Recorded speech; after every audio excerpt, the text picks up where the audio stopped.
but it was the Roosters' defence for mine. Like there was a couple of times where they scrambled so well and they just looked impenetrable at different times. Now we are the laughing stock. The brand is massive, but no kid wants to play for us. Get it out there. Sacking the coach won't achieve anything. We need the aura back. The Dragons have bought a lemon. Luke Metcalf has one good game, and then, of all things, he tears his hammy kicking a goal. Just when you think you know who's going to win, the Roosters come out with a display like that last week. Mate, how good was that? What else have we got, Steve? Mate, we talk about the Broncos and one diehard fan's opinion. We have a chat about Bunnies look like they're going to secure their top 8 with a sensational performance against the Doggies. And the injury carnage continues with some top talent out for the rest of the season. Yeah, mate, I'm looking forward to diving into that one in particular. We also want to dive into some more comments. We've got heaps more from you guys, thank you. We probably won't get to all of them today, but we want to pick out a few in particular. And let's get into it. We will start with thank you to Jacko, who...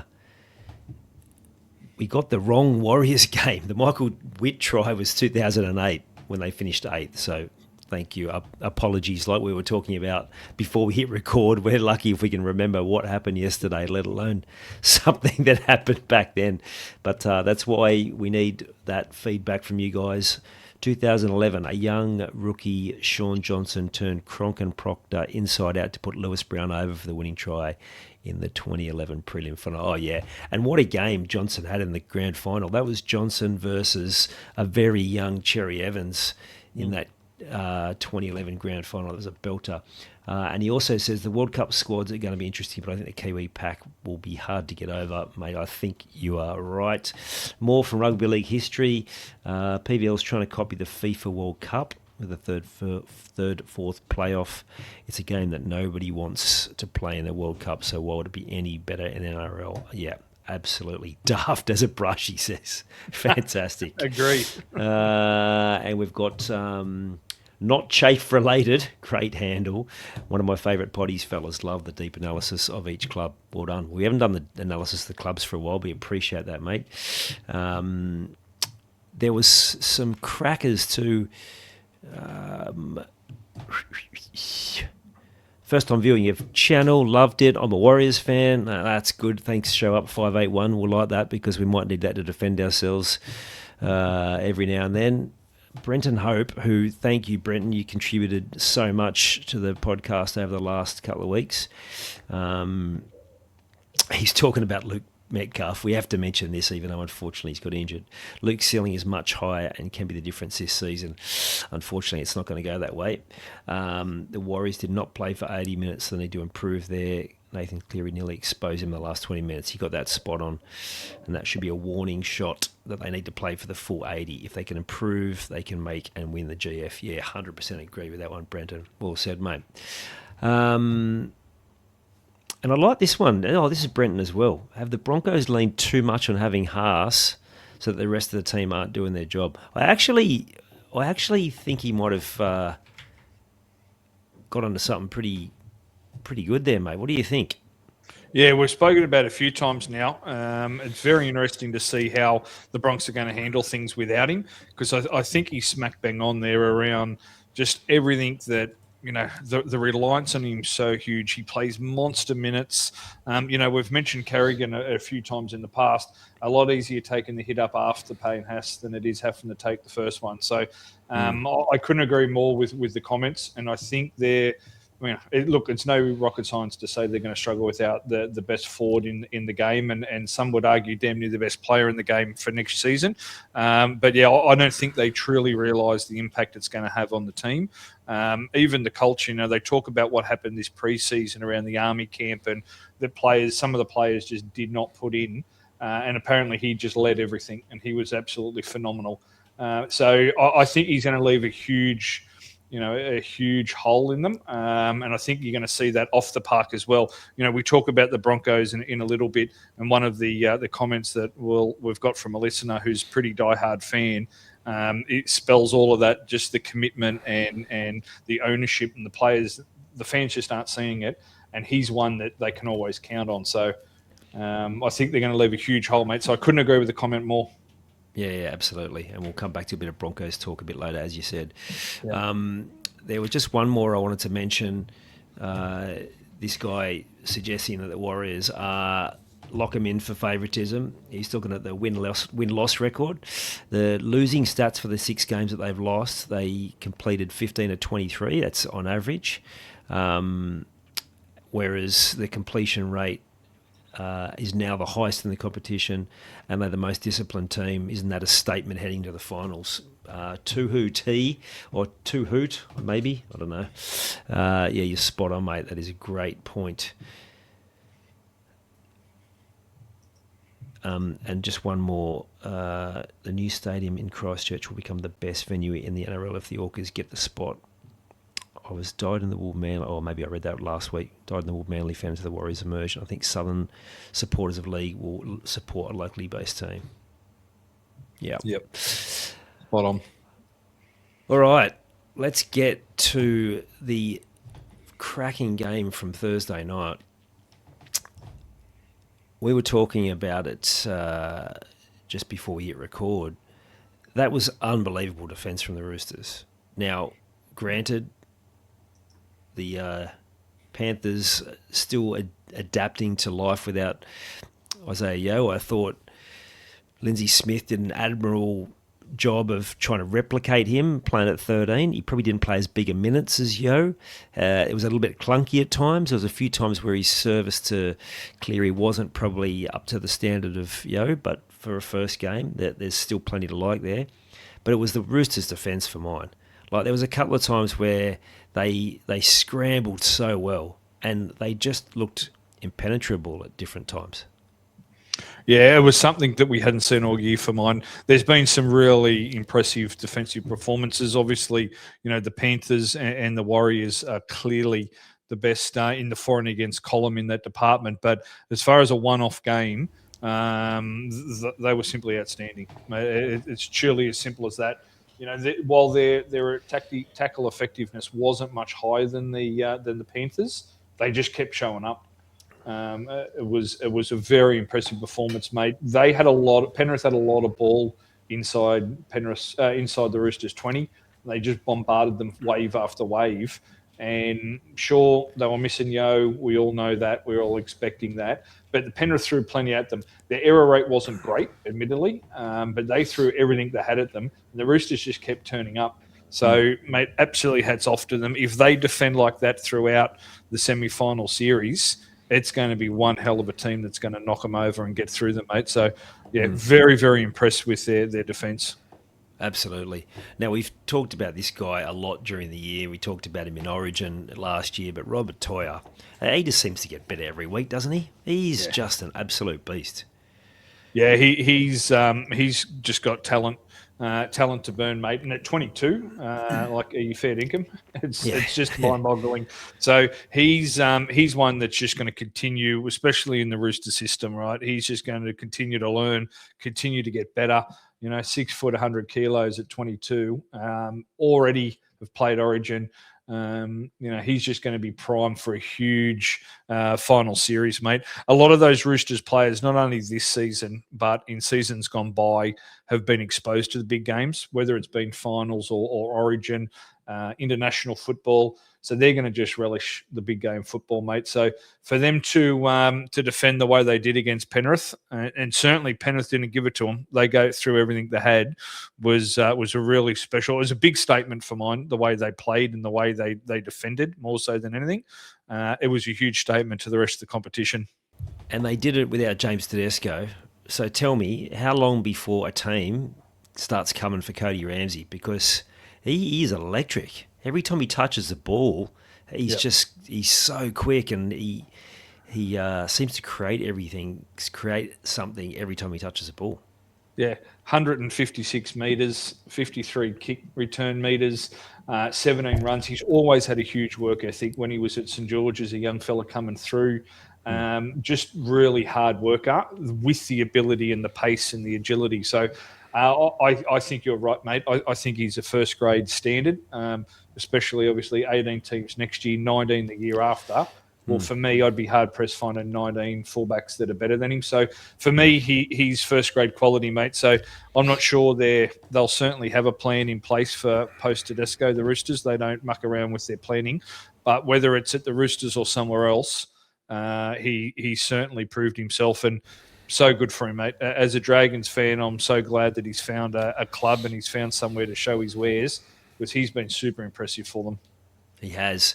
And the other thing that's been impressive is that spine is really starting to click.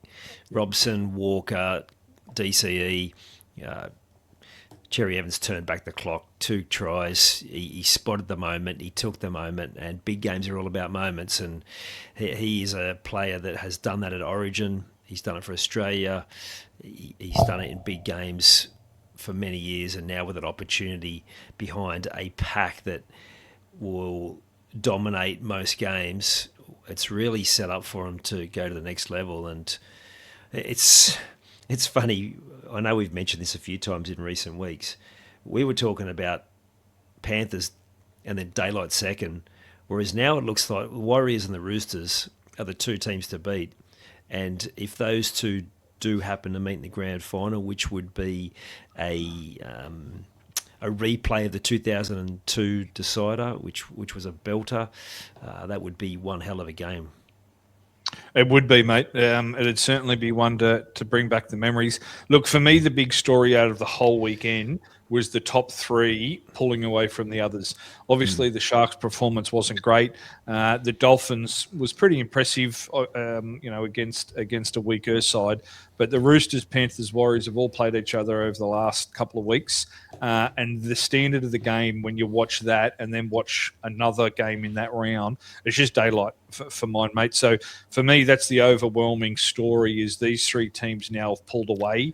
And when it's gotten serious, they've gone, and the likes of the Sharks, haven't gone with them. Their last 2 weeks have been quite poor, obviously. So for me, those 3 teams are well out ahead. And to your point, the Panthers haven't, been great. They're 2-3 over the last 5 weeks of footy.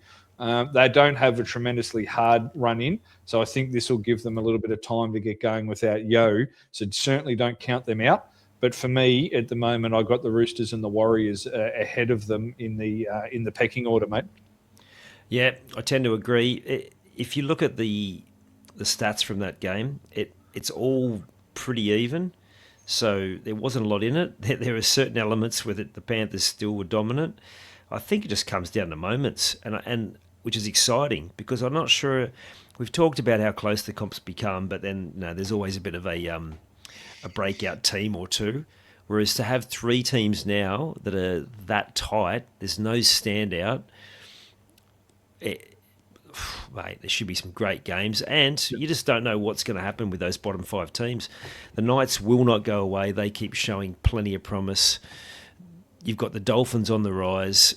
The Sharks, although I do think they are gone, they may have a revival. And then the unknown quantity of South, if Mitchell comes back into that team, wow, yep. There's plenty happening. It is, mate. I think you hit the nail on the head. What makes it so exciting is anyone on their day, I think, can beat those top 3 especially. And I don't think the Dolphins are that far away, but I don't have them with those top 3. But anyone can win on their day. And that's why we copped a little bit of slack off the Warriors fans earlier in the season. But that's why playing at home is going to be so important.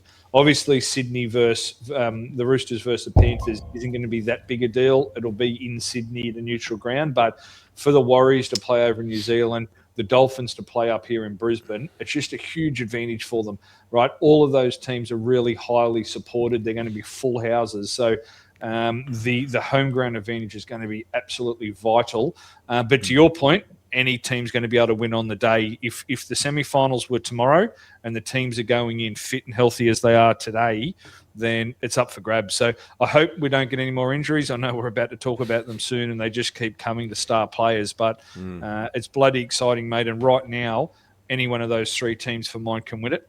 It'll be a matter of who turns up on the day. Absolutely. Now, it's funny. Generally, we have this the Trans-Tasman rivalry with the Kiwis, but I reckon I'd be speaking for the majority, well over 50% of NRL fans that'd be more than happy that if their team's not there, that the Warriors win it. And so as if they need any help, because they've got a massive following in Australia, but I think most neutrals will be well and truly on the bandwagon, cheering them home as well. Yeah, bloody oath, mate. I'd much rather see the Warriors get up and grab one than the Roosters or the Panthers. Obviously, there's a few clubs like the Dolphins and the Knights. Obviously, the poor Knights fans got the spoon last year and have done what they've done this year. But coming from bottom half for the eights, obviously, virtually impossible. So if it finishes as is, my heart will be with the Warriors, mate. So hopefully that'll please the fans as well. We do see the Rocks or Diamonds with the Warriors fans. They pat us on the back or they abuse us. So we'll see how it goes. One thing is for sure, they are our biggest supporters. And much like we've talked about with how they turn up in droves in Australian stadiums every week, they're doing the same here on the Sporty's Life podcast. So we very much appreciate their contributions to this show. And I guess in a way, them doing so well now, we all talked about just what a sacrifice they made through COVID and all those lockdowns, and they stayed here, and it absolutely was. It would be fitting if they could get the job done and a reward for what they did, not just obviously for their team, but for the whole competition. It was such a massive commitment, and it'd be a pretty harsh person to begrudge them success, I think, this year. Let's do this one more time before we put it to bed, because we've got a fan question about it. But what the hell has happened to the Bronx? We got a question, mate. What did we get? Just a comment, mate, more so than a question. Just I read this and I thought I felt for the poor fellow. Just so much passion and just despair. So at Albany Creek Kennedy, as mentioned, the first time since '88 we are hurting. I will cop coming last if we are giving it a shot. Wearing the jersey meant something and everyone knew it. Now we are the laughing stock. The brand is massive, but no kid wants to play for us. Get it out there. Sacking the coach won't achieve anything. We need the aura back. The so-called stars need to realise it's a privilege to wear the jersey like we do. Once we're kings, now not sure we fit in. So I just read that, and we're obviously die-hard rugby league fans, and we've had our teams not perform well. But yeah, Albany Creek Kennedy just puts it on the line. And watching those Broncos play, there's been a number of people question their commitment, and you can't argue with a fan who's supported them since day dot, turns up to the game, buys the jersey, and then just doesn't feel like his team's really putting in and having a crack for him. So I read that and thought we needed to read it out, because right now the Broncos just don't look like they're interested, mate. They look like they've booked their tickets to Bali and they're ready for the end of season trip. Yeah, absolutely. And they have been a team that's always been there or thereabouts. I know they won the Spoon back with Anthony Seibold, but he's got a bit of a track record of taking teams from the top to the bottom. But apart from that, they rarely have bad seasons. And like you said, Seibold year was pretty dire, but they weren't probably as flat and as listless as they've been the last sort of 5-6 weeks in particular. I know we've seen this pattern before with Michael Maguire coach teams, but there's got to be something more going on than this. I know there was a pretty deep review with when Kevy got the flick, but maybe it's the people doing the reviews that are the problem. Maybe they haven't changed what they needed to change. Yep. These things tend to run pretty deep, so it's certainly an interesting one, and it'll be must watch over the off season about what comes out the wash, won't it? 100%, mate. I mean, you look at their team, and there's certainly stars littered through the team, but it isn't a Bronco traditional side that have got 6 or 7 Origin players. You know, the Dolphins had a high representation in Origin this year around. They're obviously performing better. They've got a Pommy international, a Kiwi international, or a couple of Kiwi internationals. Where you look at the Dolphins, there are a couple of players there that, with respect, wouldn't make too many other first-grade sides, and that's not the Broncos. And to Albany Creek Kennedy's comment around, the kids don't want to play for them anymore. You know, there's the Dolphins as an option, the Titans, they don't have to leave Brisbane, and there's a couple of other options there for them. So it's very interesting to see. You know, the culture is a pretty overused word in rugby league these days, but something's just not right. He's not getting the effort there from them. They're not putting in, and whether they've got the talent or not, you just don't see it. And for a fan who's been there since day one to put his heart out there like that, I feel for him. I truly do. Yeah, absolutely. Let's just look back over the years where they finished. So last year, 4th, 12th the year before that, 2nd, 9th, 14th, 16th. That was the Seabold years, and then the Kevy revival. 8th, 6th, 3rd, 5th, 2nd, 8th, 12th, 8th, 3rd, 10th, 6th, 5th, 8th, 3rd, 3rd, 3rd, 8th, 3rd, 5th, 1st, 8th, 1st, 1st, 2nd, 3rd, 5th, 5th, 1st, 7th, 2nd, 5th, 5th, 7th. Seriously, like, imagine if your team were that consistent every year. Yeah. It's just mind-boggling, mate, from where the club was to where it is now. And I'll throw it out there, and I'm sure there'll be Broncos fans come for me for this. They won the comp last year. Well done. No one wins an NRL competition without deserving it. But a lot of things went their way, a lot of bounces of the ball. There was a lot of decisions at the back end, a lot of last-minute tries come over the top of teams. It's quite conceivable that they finished, 6th or 7th and went out the back door of the semi-finals last year. Things went their way and they deserve it. Hats off to them. They won a grand final, and you can never take that off them.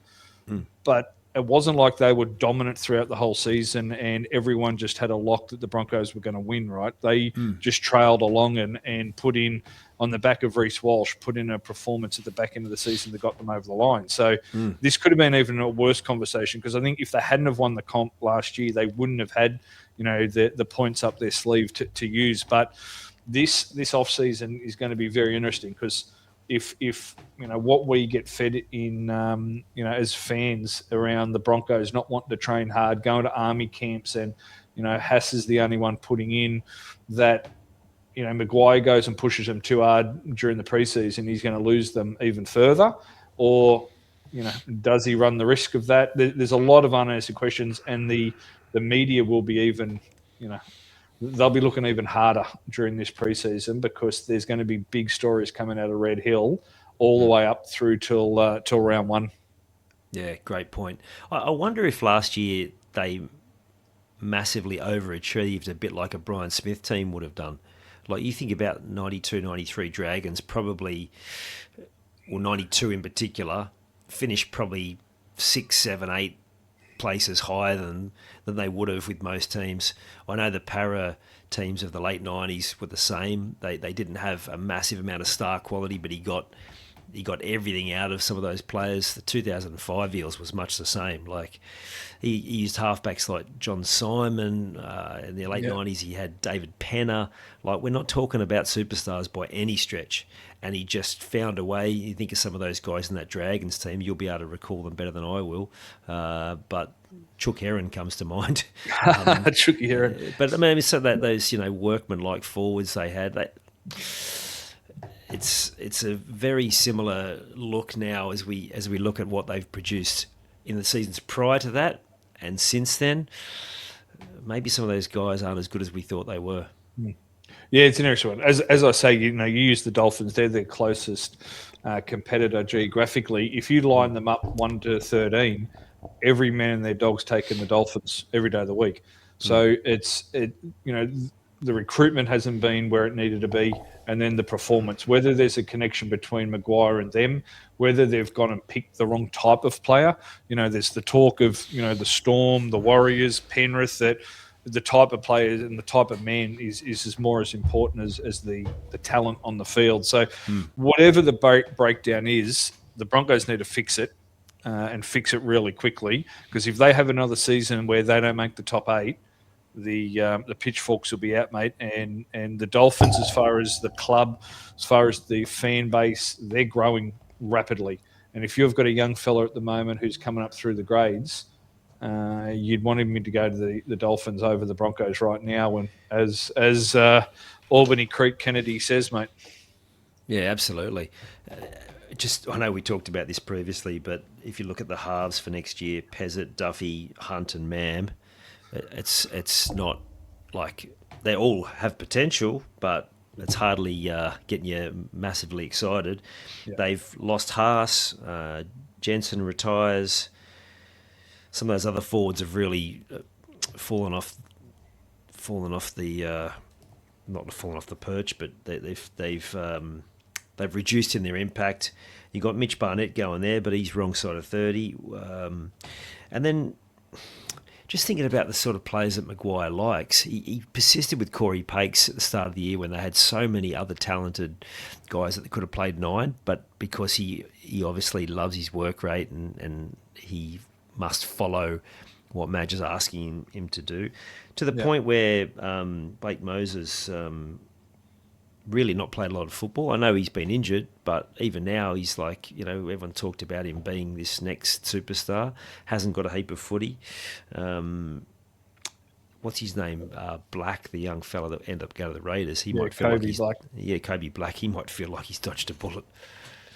Yeah, look, I'm the one big thing I'll say, and I agree with the comment. I think Maguire's an absolute gun. I would be backing Maguire with everything I've got. But to your point, are these players Maguire players? And that's where I go back to that recruitment. You look at the team, it isn't very star-studded at all.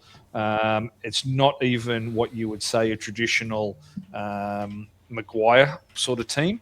So I back Maguire, mate, and I think he will be the right man to get them back on track. But there's something else going wrong that they need to identify and fix bloody quickly, mate, or the fans are going to come even harder than they are now. Agree. Now, the next B we want to move on to is the Bunnies, and they got themselves right back in the conversation. It probably didn't hurt their cause that the Cowboys got knocked off as well. Yeah. I heard the boys on the Saturday Triple M show talking about, they're a team that you don't want to run into. Now, while I agree, I still don't think I've seen a performance that's really got me excited. The Dogs weren't fantastic, and I think the Bunnies just did enough. I don't know your thoughts, mate, but until I see Mitchell come back in and I see more out of their 7, I just can't see them going any further than week 1 of the finals. Yeah, I think that's going to be thereabouts. Obviously, everything's on Latrell, right? So if Latrell comes back, who knows what they can do? Because you saw the impact he had at the start of the season. They were looking very good early doors. Look, they're doing enough at the moment to win their share of games. Obviously, they're 12-9. I thought their completion rate was a lot better than the Dogs. So it was 87% to 77%, and that was a pretty telling stat for me. I thought they just controlled the game a little bit better. We spoke on last week's show around what the impact of the injuries and Jaden Sullivan playing at 7 was. Similar sort of player to Cody Walker. But last month or so, Cody Walker's played some really good football. So he's taken a little bit more control and done really well. And the forwards have done enough to keep him in the game. So everything comes down to Latrell. If Latrell comes back, they could potentially win a game or two in the semi-finals. But for mine, you're right. They've got a very challenging draw-in. The next 3 weeks are quite tough. Obviously, they've got the Warriors this week, which, they're the form team in the comp. They play the Titans up here, so they should win that game, but it is up here. And then they've got the Roosters. So the 2 form teams in the competition with a trip up here to the Gold Coast. So, even if they win that Titans game and drop the other 2, they're still going to make the semi-finals, no question. But they're going to have to come up against a Knights or a Sharks where they're more than capable of winning, but they will be outsiders, mate, for mine. Oh, I don't like the sound of that for the Sharks fans. Imagine if they if they knock them out first week. Yeah, Mate, that'd be a shame given that, where we thought the Sharks were 2 weeks ago. especially with how much shit they put on us, mate. I'd be devastated if the Sharks got knocked out the first round. One thing I will say, it's been quite interesting. So 2 weeks ago, we mentioned the Bulldogs. They had two really important games, and we said, they dropped them both against the Roosters and South. Obviously, just gone. We mentioned their back row as being really important to them with Kickout and Preston. The Roosters boys got on top of them. Both Fekete and Wong scored tries. And then this week, David Fifita, damn near his best game I've seen him play, which is a big statement, I know, but he was huge and outplayed Kickout. Now, I would have had everything I own and everything you own. The Kickout was going to come out on top in that battle, but Fifita just absolutely dominated him, and that's not something you see regularly. So, for me, the two Bulldog back rowers haven't really performed at the level they needed in two really important games for them. So, for me, the Bulldogs, look, they've got to win all three games, which isn't impossible for them. They could potentially. I don't think they will. I think the way it's looking, the top eight's the top eight. But if they win all three, they could still make it. But for me, similar to your opinion of South, mate, they're just not playing good enough football to make it through, even if they do scrape into the top eight. Yeah, absolutely. Now, you mentioned a young man that I really wanted to talk about when we talked Roosters, Celesi Fekete. Yeah. What a game he had. Yeah. Class. Yeah, he's a good player, but I just felt like he went to a whole other level, and in what a game to do it. He was just, the amount of times his name got mentioned in the call, they've got some talent there, don't they?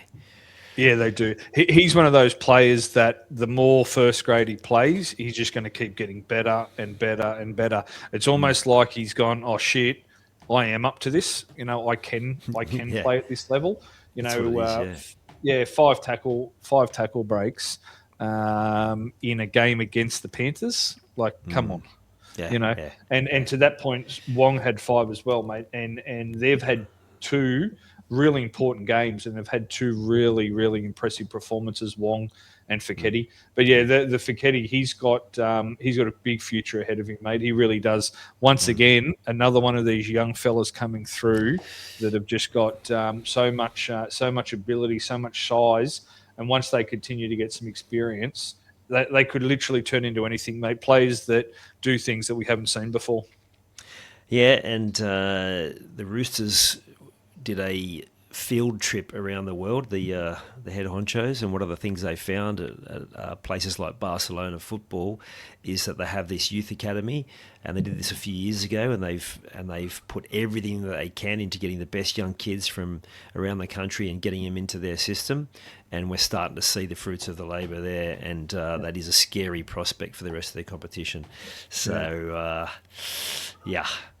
One thing we'd have to say, mate, or we wouldn't be doing it justice, is Stephen Crichton's contact with the referee, mate. I thought that was absolutely ridiculous and a joke. For someone who we've been jammed down our throat that he's supposed to be the best defensive centre in the competition, for him to get bamboozled by a forward and go the wrong way and make contact with the referee is just comical.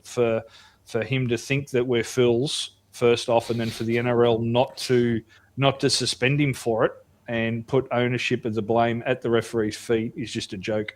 So he just continues for mine, mate. We've seen it a number of times through this year. We saw it at the Dragons game. He continues to get away with these things that just no other player would, and I'm buggered to know why. But what he did on the weekend was ridiculous. Anyone who knows anything about rugby league knows he did that on purpose.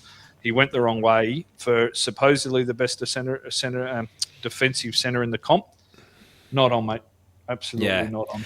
When I watched it the first time slow-mo, I'm like, oh, yeah, that looks awful. Then I watched full speed, and I'm like, well, maybe. But then I heard Hindmarsh and Wade Graham talking about it on Saturday, and they say he didn't need to move. No. Like, he changed direction on him, but you don't over chase. You wait and see before you have to make any movement. So yeah. And this wasn't Reece Walsh. I can't recall who it was, but it was a forward who was just out there doing his best, right? So, yeah, not a good look, mate. But unfortunately, nothing seems to stick with Crichton. He seems to get away with most things. Absolutely. Before we leave the Bunnies, Tallis Duncan just keeps getting better and better, and he's playing out of position. He's not really a centre. Good young kid with massive potential. Yeah, one of those bolters for World Cup slot, mate. It'll depend on how far the Rabbitohs go. If they can get in the second week of the semis and he can keep playing a little bit of footy, maybe a little bit out of luck depending on how many they take. But someone who can cover centre, someone who can cover second row, obviously, probably even play lock if they need him to. He's got class written all over him, mate. So if he doesn't get there this year, he will play rep football, mate. No question about it. Yeah, absolutely. Now let's get to the injuries. I've mentioned this a few times, and my point just keeps getting proven. The Dragons have bought a lemon. Luke Metcalf has one good game, and then, of all things, he tears his hammy kicking a goal, and by all reports, he's out for the season. Now, your reply, very much tongue-in-cheek, was he's just saving himself for the Dragons. But you must be concerned. You must be concerned that, again, he is out injured and he will finish this season. I think it's like 5 first-grade games. Yeah. Look, it is. There's no question that to see him as injury-prone as what he is a very big worry, mate, for mine. He obviously has had that happen to him, throughout his whole career. This isn't just this year. He's been injury prone, and it's a concern. Look, there's no doubt that while the clean out will continue at St George, they're going to keep Atkinson. We saw him play fullback on the weekend. Now, he won't play there next year because of Drinkwater, but there's no doubt that he's got a bit of ability and that he can, potentially backfill some injuries, because we're going to have some injury-prone players, as you say. But, for mine, it is a worry, mate. There's no question. To see him kick a goal like that and get injured is a weird one. But we saw Ashton Ward 2 weeks ago and Jaden Sullivan this week. So the Bunnies have lost 2. I know Sullivan sort of soldiered on, but the Bunnies have lost 2 kicking a goal in the last 2 weeks, and now Metcalf kicking a goal. It's unheard of, mate, that they're getting injured like this. So for me, I'd be making sure Val kept kicking goals at St George, because I don't need Metcalf getting injured, mate. But look, it is a concern, no question. When you pay that much for a player, you need him out there on the field every single day, every single game to make an impact. Yeah. While we're kicking the Dragons, Drinkwater's had a couple of games to forget over the last month. On Saturday night, he had some good moments, but he just dropped one cold when Cowboys had momentum, and I was actually getting a bit concerned. And then when Talon De Silva scores off a quick play of the ball, he just does not put his body on the line. He actually backpedals past the try line and then kind of dives at him over the line. And it's like, it's back to some of those criticisms he was getting earlier in the year. I don't know if they've just run out of steam, the Cowboys, or whether, I don't know your thoughts on that, but it's because there was a moment in that 82-point game where he's at dummy half, the ball gets played, and he's looking around everywhere and not doing what he needed to do, which is pick up the ball. Yeah, mate, I think this is turning into some sort of ambush, and you're having a crack at the Dragons. I wasn't prepared for this interview, mate. Like, what are you doing, buddy? What are you doing? Credit where it's due. They were good again yesterday in patches, and those young forward pack just keeps coming. But I'm just telling you what I saw, mate. Absolute stitch up. You're already digging it into me for next season. Look, there's no doubt that is Drinky's knock, right? And that's why they went with Purdue for next year at fullback, and they've let Drinky go. So he's really big on he's a confidence player. He needs to be up and about, and that is his knock, his defence, right? It always has been. He's not a monster like a Latrell Mitchell. Obviously, he's only a lighter fella. So there is no doubt that there are concerns like that, but we need to score points. The Dragons have only scored 344 points this year, which is by far and away the lowest. The Warriors are over 600 now, and the Panthers are only a point away. So we need to find people to score points. Metcalf and Drinkwater do that. But obviously there are some negatives to them. So hopefully Metcalf stays fit, and hopefully Drinky, just gets rid of those errors out of his game. Absolutely. Now, before we go any further with the injuries, we'll now throw to Will Bedell, who's got some interesting stats, including the impact of injuries on some of the bigger sides. Great to have you back again this week, Will. How are you, mate? Thanks, Hawk. Good, thanks, mate. How are you, Steve? Yeah, good, mate. Good to see you. Talk some footy. Thank you. Yep. Ready to go.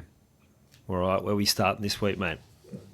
So, got a couple of topics this week, as always. I'd like to start with the Sharks this week, and I guess just put the focus on the teams that are in the 8 or the 4, and primarily around the Sharks and a couple of their injuries in their last couple of weeks, which is obviously not looking good for them. Obviously, we've got Jesse Aramian, who's out for the season, and then also Tricky Trindle, who's just done his shoulder as well. So I was having a look at some stats last week, actually, and I noticed that since 2022, they have used the least amount of players, and that number is only 40 players, if you can believe that. Someone like the Tigers in this year alone have used 34. Huh. So if you put that into context, and you know what, it's actually, it's a wrap for the Sharks high performance staff, and I guess it sort of models their coach as well, who everyone knows was fit and tough and strong. But yeah, some interesting numbers there around the Sharks and the amount of players they've used and how they've now lost 2 in consecutive weeks, maybe for the season. It might also suggest why they've not really evolved how we thought they would, and they sucked me in. I put a line through them early in the season, and then I started to believe, and they're gone. Yep. I actually think there are a couple of losses that they needed to have. I know that sounds a bit nuts, but they were. I think they were on like a 6 or 7 game, streak. If they had have won their last 4, like that's 11, and then another 3 or 4 to win the comp, that's up to 12 or 13. Like, so I actually think there's going to be a silver lining here, but the injuries, especially to our Tricky Trindle, is going to be the one that that might be tough to cover. It's an interesting one. They're hoping Trindle, last I heard, was not going to be an operation. They're going to hope to rehab it for the semis. That's obviously always a little bit risky, but they're going to do their best. Shout out to their high performance, as you said, Will. That is phenomenal numbers. But yeah, for me, I look at it the same way Hawk does. Their recruitment and retention hasn't really done anything over the last sort of 4 or 5 years, and we've seen that they've obviously been the most consistent as far as up there in the top 4, but they haven't added that last little, jewel in the crown to get them there on grand final day. So, if Fitzgibbon had his time again, you just keep rolling out the same 17 week in, week out. He's making the 4, and we said this during the preseason. Are the Sharks happy just to make the top 4? It keeps their supporters happy, it keeps the sponsors happy, but at the end of the day, what are they doing to try and go that next step and try and win the competition? So those numbers are bloody interesting, mate. Yeah, and credit to the coach too, because he's obviously he's mentioned that as well about how, well, what if they want to get the respect that they're craving, they need to get to a grand final. So like that's they've they got a couple of blokes and leaving at the end of the year, obviously, who have been there for a long time, and yeah, so this is a big opportunity for them. It's a nice little bonus for the Bears. They get to see one of their signings in September, which they wouldn't have thought. We saw young Apatwidal have a run for Para on the weekend, and then we're going to see Peru, you imagine, come in for Tricky. But I just think, without Trindle, who's basically been running the show, just can't see it. Can't see it, mate. It's a big loss, yeah. But that, yeah, wow. You mentioned, Steve, they're just happy to make the top 4. There's a lot of English football, well, European football teams. It's a business model, not a win trophies model, and they have had well-known financial challenges in recent times. Even now, they're on the brink of going bust unless they get a bit of a leg up. I'd be very surprised, but it certainly doesn't hurt the bank balance if you're up and there or thereabouts. Yeah. But Yeah. not necessarily. You'd certainly hope to the that's top. not the case. Yeah, you'd certainly hope that's not the case with the Sharks. You'd genuinely hope, and watching Fitzgibbon the way he played, you would think that's not the case, that they want to be winning comps. But as far as this playing group's concerned, no club's done more for that group than the Sharks. They've kept them together. They've clearly kept them fit and healthy. They've kept them on the park together. They've built the combinations. And to Will's point, it's time for them to put up or shut up. And if they can't, then it's obviously going to be a number of players leave at the end of this season. But for mine, it's a big broom that's got to go through the joint if they don't perform this year, because how many more chances do the same group of players get with perfect conditions and that combination that they've built for 4 years? Yeah, exactly. Now, you've got an interesting one. I'm really intrigued by this one, Will, on the Dolphins' first try scorer. Yes. So the Dolphins have scored the first try in their games on 7 occasions this year, and they have won all 7 games. Now, the reason that's even more interesting is because I had a stat a couple of years ago, which I released out there into the rugby league ether, and I've updated it a little bit now, and that was around the first try scorer and the winning percentage in grand finals. Interesting. We all know that they're aiming to get there just like everybody else in the top 8 now. So the stats around the first try scorers in the grand finals. So since the year 2000 up until now, the percentage of wins if you score the first try is 77%. Wow. In the last 10 years, it's 90%. So 9 out of 10 teams have won the comp, and the only team to buck that last 10 was the Panthers against Melbourne. So I actually remember there was a bit I saw Luke Gardner actually comment after the grand final against Melbourne, and he said he was pretty nervous because he saw a stat during the week saying if you score the first try, and I was like, yep, well that was me. Yep. So but yeah, like that, but that stat still does hold true. Last year we had Dean Mariner score, I think in the second or third minute of that game. Obviously they were trailing at halftime, 22-12, but they ended up coming back to win. So yeah, you got to score first, and the best team at it at the moment, who've obviously got the highest win rate, are the Dolphins. So yeah, that's a good one. I like that. I mean, we all hear the stats around teams that are good front runners, but that just confirms that it's bigger than we think, especially in the big games. We'll have to get you on that one for Origin next year too. I'm not sure the percentage would be as high, but maybe it will. That's a good one. What do you reckon, Steve? Yeah, certainly interesting. More so now that they've hopped the Sharks into full spot with the run home they have with Para, the Titans, and the Roosters. You'd think they've got to win at least 2 of them, and will give the Roosters a run for their money. To Will's point around the Sharks having a loss, the Roosters have been on one hell of a run. You would think for them to win the grand final, if they don't lose another game, we're talking about mid to high teens on the run they're on. So it could turn to fruition that the Dolphins win all 3 and keep their top 4 spot, and then all of a sudden they're in with a huge shout come grand final day. So that's a big one, mate. I'm sure there's, not that we're a gambling website, but I'm sure there's some money to be made somewhere along the line there. Gamble responsibly. Gamble responsibly. Yeah. Tell me, mate, one big one for me, we spoke about it during Origin, was Cleary's touches and the difference we saw with Origin 1 and 2. Man, I'm really curious to see what it was like without Yeo. Obviously, they had their second loss in a row against an absolute red-hot Rooster side. But was there anything that we learned from a statistic-wise there around Cleary's touches? Yeah, there was one thing in the huge sample size that you gave me, Steve. So thanks a lot for that. One game without Isaah, so I had to dig a bit deeper. And think I've come up with something which is quite interesting. So, as I said, Nathan, and Yowie have only missed last week's game against the Roosters. Like that's the only game they haven't played together this year.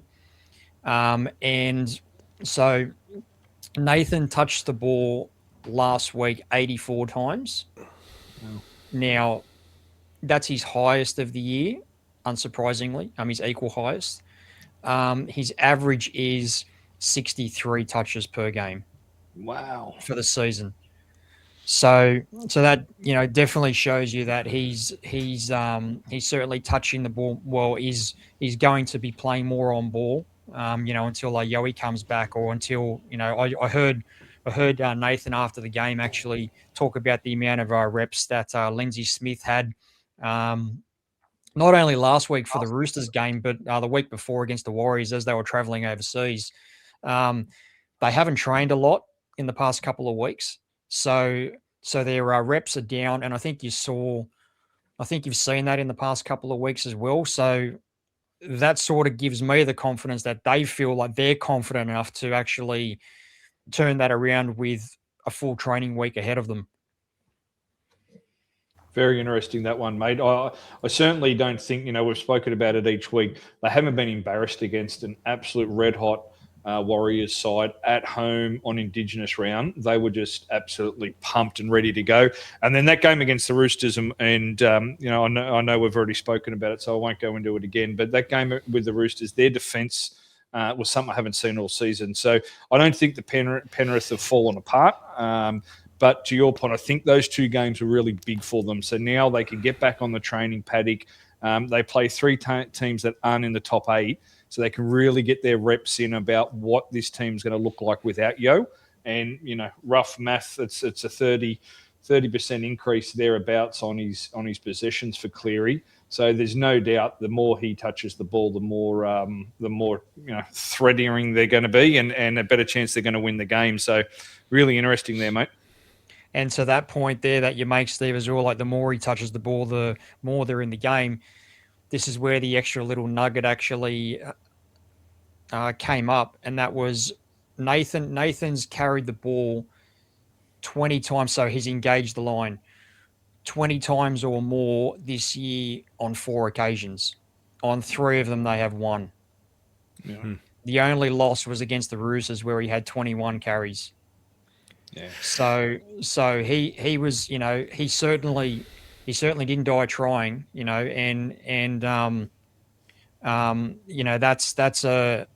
a good thing for the Panthers. Like a couple of times he got through, and I reckon even their attack, there was a number of times when I watched that game when Alamoti got the ball out of the back, or Dylan Edwards had the ball out the back as well. There were a number of times I thought that they were going to go over, and I reckon most other teams, I just think you got to take your hat off to how good the Roosters were.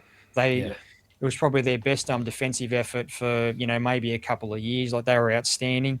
Penrith, I think there's a silver lining in the fact that I reckon that they left a few tries out there, and Nathan carrying the ball that many times.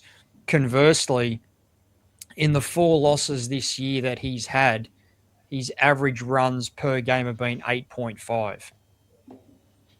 Wow. So you can see the difference there. I mean, that's just, like the modern game is, the modern game is when he's on ball and he's carrying the ball, engaging the line. He's got one of the quickest play the balls in the comp as well. So, that's going to help. I think they're where they might be struggling a little bit.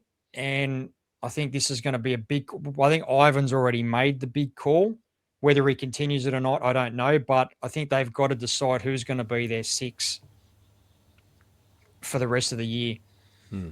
Cogger or Blaze or Jack Cole are their options. So, very interesting. It's a really good point. I just wonder with Nathan whether the extra touches is going to take away from other areas of his game. Like you think about those games where he's waited for the moment. I mean, this is something Andrew Johns used to talk about, is just play the game until that last 10 minutes when defences get tired. Now, I know that tiredness isn't as big an issue because they've got interchange, but there's still guys there that play long minutes, which will have moments, particularly after repeat sets where they're vulnerable, and whether that takes away some of that surprise element, and whether defending that might be an issue. But I'm with you. Like that scramble defence, it was like Premiership winning defence from the Roosters. It was unbelievable. Yeah. Mate, rock solid as always, mate. Looking forward to what we can come up with next week, and particularly as we count down to the finals, there'll be some absolute nuggets. And I wonder if we might get you looking at some of those patterns within previous year's final series, see if we can find something that'll help people see what might unfold as this season comes to a climax as well. One more nugget too, mate. He had 19 against the Eels and they won that game as well. So yeah, but most teams do. Stick it to the Eels. Just thought I'd throw that one in there for you, mate. Well done, mate. Oh, mate, they weren't good that night either. Yeah. He's carried them on his back. All right, mate. On that note, you can get out of here. No worries, guys. Thank you. Have a good one. See ya. You too. Cheers, mate. Thanks. Wow, huge numbers for Cleary. You know, we spoke about it over the Origin period, and we've just seen almost a 30% increase in his touches. So it'd be really interesting. Obviously, as we're talking about injuries, the Yeo one's a big one. You know, they're trying their best to rehab it. So hopefully for Penrith's sake that they can get him back. We talk about Lindsay Smith a few times, and while he'll continue to develop in that role, he isn't going to get to where Yeo is. You know, you brought up a really good point with Cleary around waiting for that back end of the 10 minutes. And as we spoke last week, he simply can't do that now, because Yeo used to do that work in the first 50 minutes of the game, and Cleary picked and chose until the back end. So it'll be very interesting to see his touches and his involvements all the way through. I do think you're going to see those 20-plus line engagements that Will spoke about now throughout the entire rest of the season, regardless of how far Penrith go. He needs to run the ball, and he needs to engage the line 20-plus times a game for mine if they're going to go anywhere nearing winning another comp. Yeah, absolutely. Will pose that question about which direction they're going to go for the 5A. I think they have to stick with Jack Cogger. He may not be as dynamic, but you know what you're going to get. And to me, Blaise Talangi, when he came on, he was almost trying to... he kind of got caught between, do I just play safe? Do I need to try and impress? And... it was almost like a timid performance, a bit of fear in what he was doing, and I think he might be cooked for the year. Yeah, spot on, mate. And I think, to your point around Cogger, I think that allows Cleary to engage the line. I think it allows him to run the ball more, because he knows that Cogger plays a lot like him. You know, he's a lot calmer, guide the team around the park, and he knows that if he does go for a run and get caught with a ball, or if he's on the wrong position in the field, that he knows Cogger's got his back and he's going to slide into that slot. So I think they'll stick with Cogger. We may be made fools of come Wednesday night when we talk about team list, but I'll be really surprised if Cogger, barring injury, doesn't play out the season in the 6 jersey. Yep, I'm with you. The poor old Sharkies can't take a trick. It was concerning to me when I saw the score. I was at football on Saturday afternoon when I saw the score that the Raiders had beaten them, and I just thought, I think they're gone without knowing that Trinder was out, and now seeing that, and also looking at the stats. I don't know if you had a chance to look at the player stats the team stats for this game, but the Sharks dominated nearly every stat. They had more possession, more time in possession, more runs, significantly more run meters, like 1,900 to 1,300, more post-contact meters, line breaks about the same, tackle breaks, Raiders slightly edged them. Average set distance was significantly longer. Kick return was like 293 to 71. Play the ball speed, pretty similar.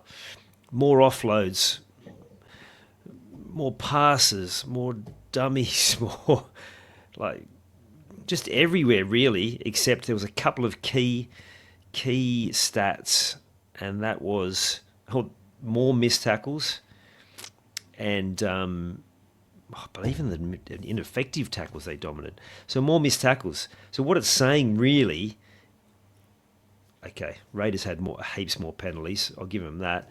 But to me, what it's saying is that they just didn't take the big moments. Yeah, spot on, mate. And that's what Trindle's been so good at this year. For me, he's been their best player, which isn't a big statement. It's been pretty clear for everyone to see. So if there's ever been a doubt that Nico needs to stand up and grab the team by the scruff of the neck, now's it. There's no one else in there to be able to really lean on. This needs to be his team. It needs to be his team from the opening whistle on the weekend against the Titans. Obviously, Peru will come into the side at 6, and he's shown a little bit of ability at the start of the year. So he certainly will add to the side, but he's not going to be at Trindle's level. So for me, mate, it's Nico or bust for the Sharks. But again, I know they've been on a really good roll, and with respect to the Dragons, the Dragons and the Raiders played really good games against them. The Sharks weren't at their best. So they have a very, very friendly run home. They got the Titans this week and Para next week. Then they come up against the Storm in the last game. Now, while the Storm haven't been performing well, you would think they will throw everything they've got at the last game just out of pride. So you would think they're going to get the next 2 games and then whatever the Storm dish up in the last round of the season. So it'll be an interesting one for the Sharks just to see how they turn things around. But for mine, no Trindle means that they're not going to do major damage in the top 8 unless Nico turns on an absolute vintage performance. But let's be honest, we haven't really seen that from Nico Howens for probably a couple of seasons now. Not as the number one playmaker and the guy steering him around the park anyway. No. So the other big injury, Reece Walsh, we've already put the Broncos to bed, but it'll be really interesting to see how they respond. They are still a chance of getting the spoon if the Dragons can win 3 in a row and they lose 3, which is you'd be fingers crossed for that, wouldn't you, mate? But I'd love to see that. The Bulldogs have got to play both the Broncos and the Dragons, so the Bulldogs are going to be the ones that decide the spoon if they get up and knock both teams over. But yeah, they don't have a pleasant run home. They got the Canberra down in Canberra, and Canberra haven't been terrible. They haven't been getting results. They haven't been terrible. Then they got the Storm, who always turn up at Suncorp. They always put their best foot forward. And then, as I said, they got the Bulldogs. So, mate, I can see them losing all 3 of those games quite comfortably. And then the bigger picture, we spoke last week about the Rugby League World Cup at the end of this year. Reece Walsh is thereabouts right on being fit for that. So, and it'll be a brave Kevin Walters to take him into the World Cup without any games over the last 2 months. So it could have big impacts. You couldn't. He hasn't even had the form line to suggest that you'd pick him anyway, given what we've seen from Tedesco, and there's so many other good fullbacks. When Edwards comes back, he looks like from the first game he looks fantastic, and I just think that'll be his season done. But Kevy does like him, so who knows? I can't see the Bronx win another game. I think Walsh. It would be very interesting to see if they suddenly respond and do play better without that reliance. But I haven't seen enough creativity outside of what Billy Walters has brought since his return and Reece Walsh to suggest there's anything going on for them. No. Well, the Dragons finished with Bulldogs, Manly and Para. And, those teams are all struggling as well as the Dragons are at the moment. So this weekend for the Dragons will be a big one. Obviously, the Bulldogs, while they haven't set the world on fire, they're 3-2 over the last 5 weeks of footy. They're still the better team of those 3. So obviously, if the Dragons get over that, though, the drums are going to be beating at Red Hill, and the media pressure is going to be huge if they end up getting the spoon. Obviously, the Titans aren't that far away on for and against either. So I still, unfortunately, think it'll be the Dragons. I think for them to win those 3 games with their for and against being as poor as what it is, it's going to be very challenging. But it's rugby league, mate. Stranger things have happened. Absolutely. Before we leave the Dragons, the story late last week that 4 players have got the tap on the shoulder. Not surprising that one of them was Gutherson, given we couldn't really see where he fits. But there's a couple of young blokes in there, mate. King Tonga, who has been good and did some good things again on the weekend. What are your thoughts as a Dragons fan on those four? Yeah, look, certainly Gutho, I think we've spoken about it a few times. While he's doing a great job to, the way his body will allow him to, he's not going to be able to play fullback next year with Drinkwater there. And I just don't think you're going to be able to play him in the front line. You look at, we've spoken about the Warriors centres in the past few weeks. We're talking about the Roosters centres this episode. Like, they're just monster men now who move as quick as anyone else in the comp. So for Gutho to be coming up against some of those centres with the assumption that that's the only free spot for him, I just don't see it working, mate. I genuinely don't. If he pushes the fact and wants to stay in the NRL and wants to stay at the Dragons, then I don't like the look of it at all. I think the Dragons are doing everything they can to offload him, and I think that's the right decision for St George. His money, they could quite conceivably sign a Jack Bostock, who is a local junior. Bradman Best would be like winning Powerball trying to sign him, but he's rejected the Knights offer. So there are some centres around that are strike centres that would look phenomenal in a red and white jersey, mate. So for me, I would, as a fan, thank Gutho a lot for the 2 years he's put in and he's given us. But yeah, I would like to see us go in a different direction. As far as some of the young fellas go, I know King Tonga's had 2 really good games or 2 solid games. But the direction we're heading in the players we've signed, I just don't see them playing in the 17. Our Jersey Flegs teams doing exceptionally well this season. So I can see that there's a number of young players that they want to bring through. We spoke about the Australian schoolboy that we have in the centres coming through the grade. So, mate, I just unfortunately think for a few of those players that their time's up, and that either another NRL club or the Super League is probably going to be their best chance. Absolutely. Yeah, Sully, I think, has been clear that he's been out the door for a while. There was a rumour that Parra had signed him, and thank goodness that didn't come to fruition, because as good as he can be with the ball, and he did some good things yesterday, defensive liability. Kyle Flanagan, that's not really a surprise. Daniel Atkinson was one of the 4 reported, but the Dragons have since said that they do have the intention to keep him. I'm not sure where he'll end up, because he did look a bit nervous under the high ball yesterday at fullback, didn't he? Yeah, he did, mate. I think he did a lot of good things, but for a guy who obviously hasn't played that position a lot in his past, there was a couple of nervous moments.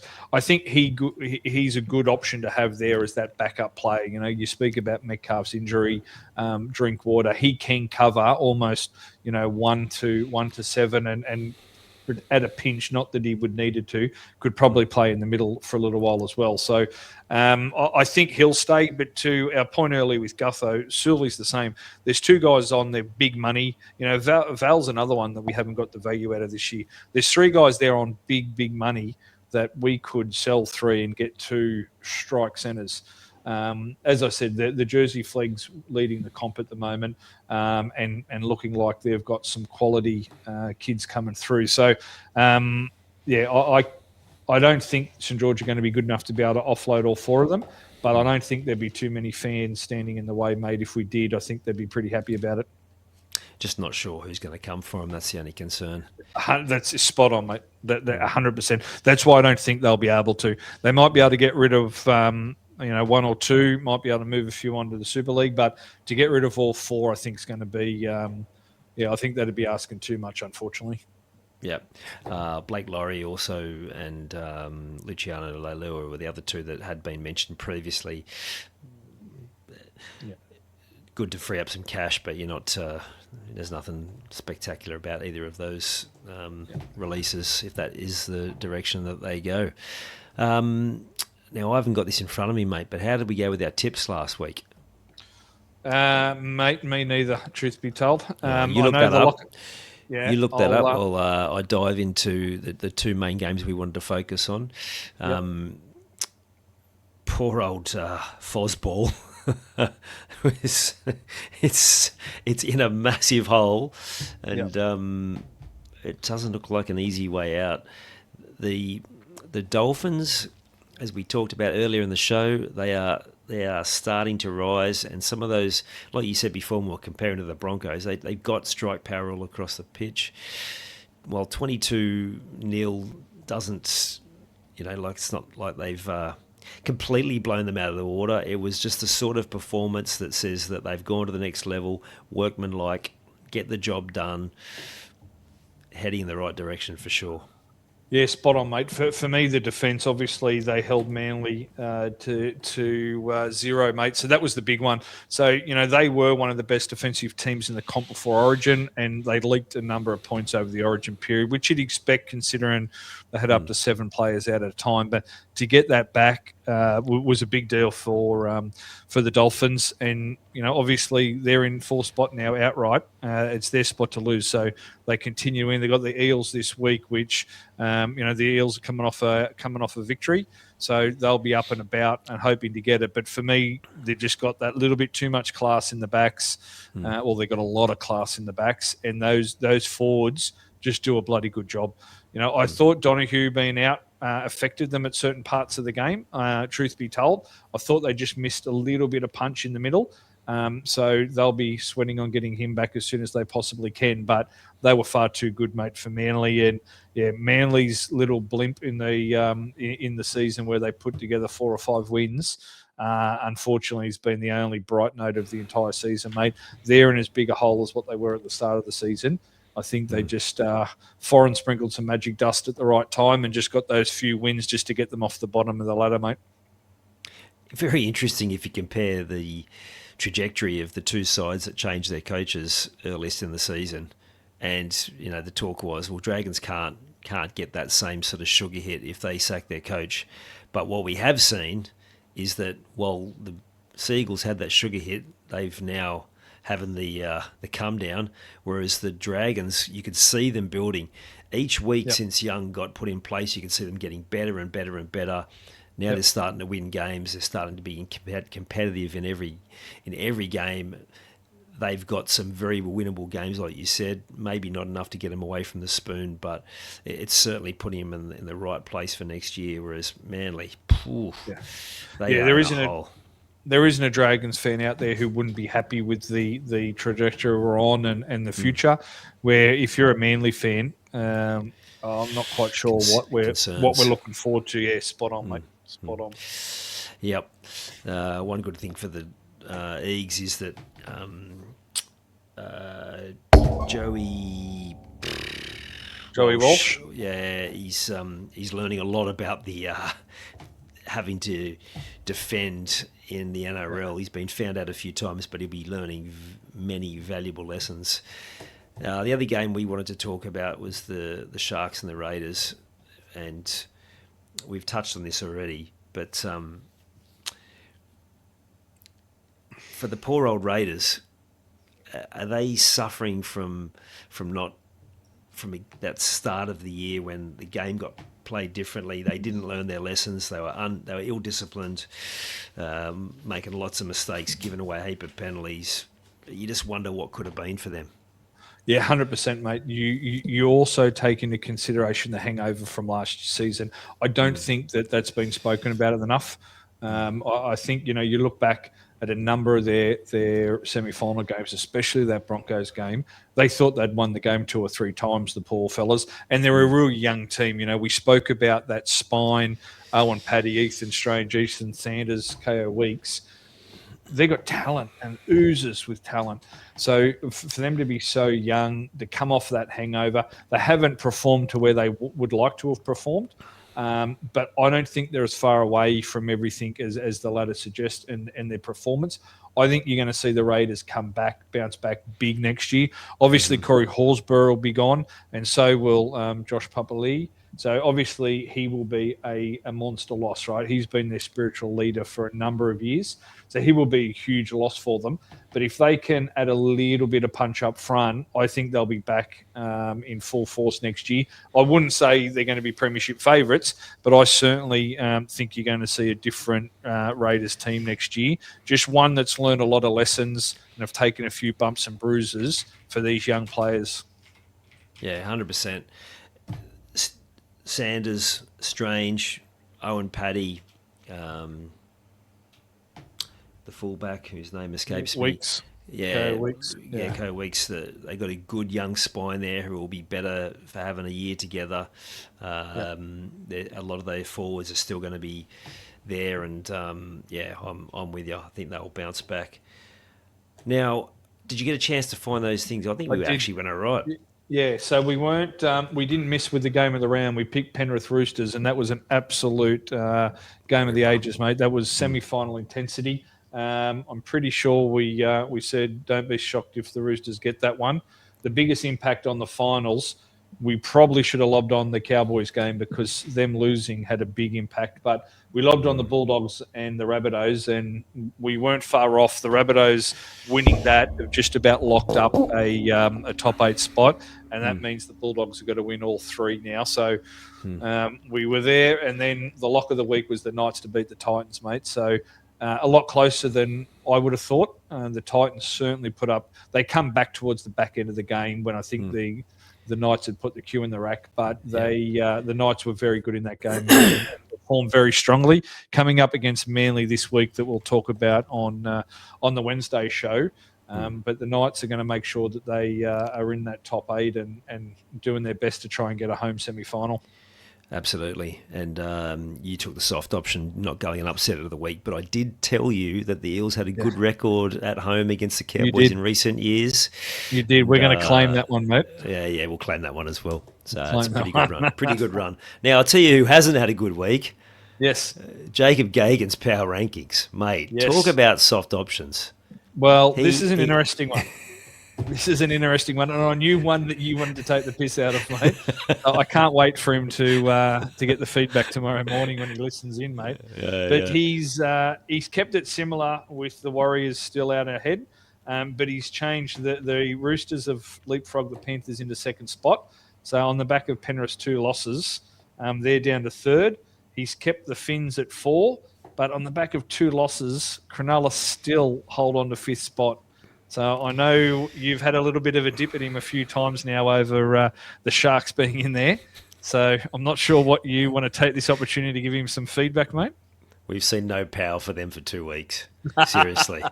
I tell you a team that I've said to you before, I'm surprised that they haven't been there longer, that the Knights have come for a wooden spoon. They just keep showing up, like you've said the last couple of weeks. 3 of those games that they've lost by goal kicking, by 2 or 4 points. If they'd won those, they're in the conversation for the minor premiership. And yet he's got the Sharks who have just fallen off a cliff and they're gone. The Sharks are gone. Yeah, so Gags... with 14 wins, the Knights have actually got an extra win on the Sharks. The Sharks have only had 13 because the Knights have still got to buy up their sleeve. So, mate, if the Sharks drop this weekend's game to the Titans, surely we may need Gagan to come on and issue an apology. What we'll do, when I'm up in Queensland Grand Final week, we'll get him to come on live and...